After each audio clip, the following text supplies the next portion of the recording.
പ്രിയമുള്ളവരെ, B J പിയെ പരാജയപ്പെടുത്തേണ്ട ബാധ്യത എസ് ഡി പി ഐക്ക് മാത്രമാണ്. ബി ജെ പി ജയിക്കാതിരിക്കാൻ എസ് ഡി പി ഐ മത്സരിക്കരുത് എന്ന് പറയുന്ന സി പി എമ്മും കോൺഗ്രസും ലീഗുമൊക്കെ ബി ജെ പി ജയിക്കുന്ന വാർഡുകളിൽ മത്സരിക്കാതിരിക്കുന്നുണ്ടോ? നമുക്കൊന്ന് പരിശോധിക്കാം. തൃശൂർ ജില്ലയിലെ പുന്നയൂർകുളം പഞ്ചായത്തിൽ ആറ്റുപുറം വാർഡിൽ 2015 തെരഞ്ഞെടുപ്പിൽ ജയിച്ചത് ബി ജെ പി സ്ഥാനാർത്ഥി അനിത ധർമ്മജൻ. ബി ജെ പിക്ക് കിട്ടിയ വോട്ട് 346. തൊട്ടടുത്ത കോൺഗ്രസ് സ്ഥാനാർത്ഥി ബിജിക്ക് കിട്ടിയ വോട്ട് 332. മൂന്നാം സ്ഥാനത്തുള്ള സി പി എം സ്ഥാനാർത്ഥി ബിന്ദു ലക്ഷ്മിക്ക് കിട്ടിയ വോട്ട് 274. വെറും 12 വോട്ടുകൾക്കാണ് ബി ജെ പി അവിടെ വിജയിക്കുന്നത്. സി പി എം വോട്ടുകളാണ് ബി ജെ പിയെ ജയിപ്പിച്ചത് എന്ന് വ്യക്തം. ചോദ്യം ഇതാണ്: 2015 പാഠം ഉൾക്കൊണ്ട് ഇത്തവണ ബി ജെ പി ജയിക്കാതിരിക്കാൻ ഈ വാർഡിൽ സി പി എം സ്ഥാനാർത്ഥിയെ നിർത്താതിരുന്നു? ഇല്ല. പുതിയ സ്ഥാനാർത്ഥി ലിസ്റ്റ് ഇങ്ങനെ: ബി ജെ പി സ്ഥാനാർത്ഥി അനിത ധർമ്മജൻ, കോൺഗ്രസ് സ്ഥാനാർത്ഥി C M Saleem, C P M സ്ഥാനാർത്ഥി വി പി ലത്തീഫ്. അതായത് ബി ജെ പി വിരുദ്ധ വോട്ടുകൾ ഭിന്നിച്ച്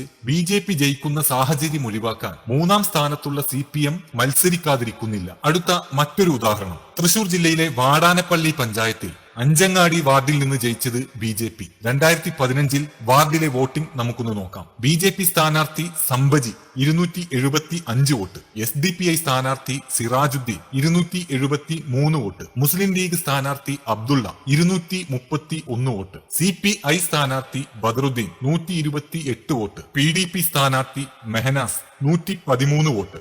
ബി ജെ പി വിരുദ്ധ വോട്ടുകൾ 4 വിഭജിച്ചു. 2 വോട്ടിന് എസ് ഡി പി ഐ പരാജയപ്പെട്ടു. ചോദ്യം ഇതാണ്: 2015 പാഠം ഉൾക്കൊണ്ട് ഇത്തവണ ബി ജെ പി ജയിക്കാതിരിക്കാൻ ഈ വാർഡിൽ സി പി എമ്മും മുസ്ലിം ലീഗും പി ഡി പിയും ഒക്കെ സ്ഥാനാർത്ഥിയെ നിർത്താതിരുന്നോ? ഇല്ല.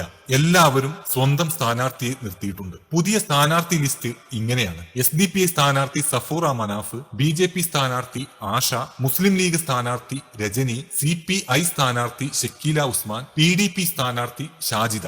ഇത് തൃശൂർ ജില്ലയിലെ കേവലം 2 പഞ്ചായത്തിൽ നിന്ന് മാത്രമുള്ള ഉദാഹരണം. കേരളത്തിൽ എല്ലാ ജില്ലകളിലും ബി ജെ പിക്ക് ജയം സമ്മാനിക്കുന്ന നിലക്ക് ഇടതും കോൺഗ്രസും ലീഗുമൊക്കെ പിന്മാറാതെ മത്സര രംഗത്തുണ്ട്. ഇവരാണ് ബി ജെ പി ജയിക്കാതിരിക്കാൻ എസ് ഡി പി ഐ മത്സരിക്കരുത് എന്ന് പറയുന്നത്. അവസാനമായി ഒന്നുകൂടെ: കേരളത്തിൽ ഏക B J P M L A ഉള്ളത് നേമത്താണ്.